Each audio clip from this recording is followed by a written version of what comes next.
Setelah Hasto Kristianto ditetapkan sebagai tersangka oleh KPK, PDI Perjuangan menyiapkan sejumlah langkah hukum atas proses penetapan tersangka terhadap Hasto yang dinilai terlalu terburu-buru dan prematur.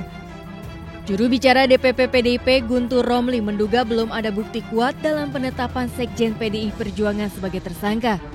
Hasto Kristianto juga dianggap menjadi korban kriminalisasi. Salah satu yang menjadi langkah PDI dalam kasus ini dengan berencana menunjukkan sejumlah video yang diproduksi oleh Hasto disebut akan membongkar keterlibatan pejabat negara dalam skandal korupsi. Dan Mas Hasto itu taat hukum dan kooperatif. Dan yang menarik adalah Mas Hasto sudah membuat puluhan video.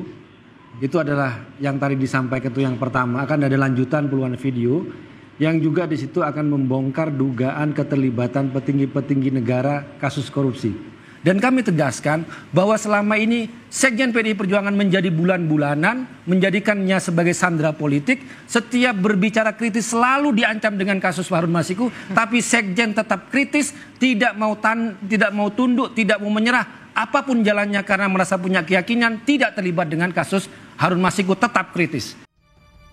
Sebelumnya Hasto Kristianto, Sekjen PDI Perjuangan ditetapkan sebagai tersangka oleh KPK pada 23 Desember lalu atas kasus dugaan suap yang melibatkan mantan caleg PDIP Harun Masiku dan diduga merintangi penyidikan atau obstruction of justice dalam kasus Harun Masiku.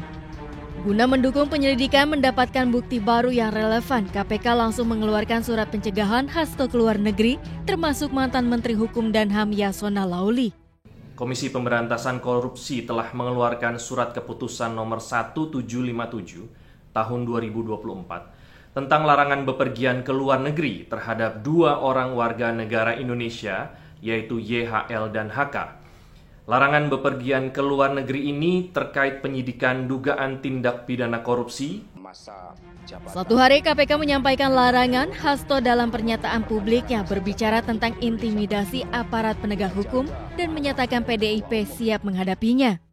Dan ketika aparat penegak hukum digunakan dengan segala cara untuk melakukan intimidasi, sumber-sumber daya negara digunakan demi kepentingan politik praktis, maka pilihan untuk menghadapi tembok tebal kekuasaan itu wajib dilakukan oleh kader-kader PDI Perjuangan.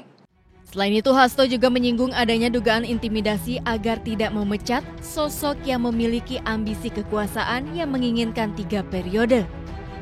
Dari Jakarta, Tim Liputan melaporkan.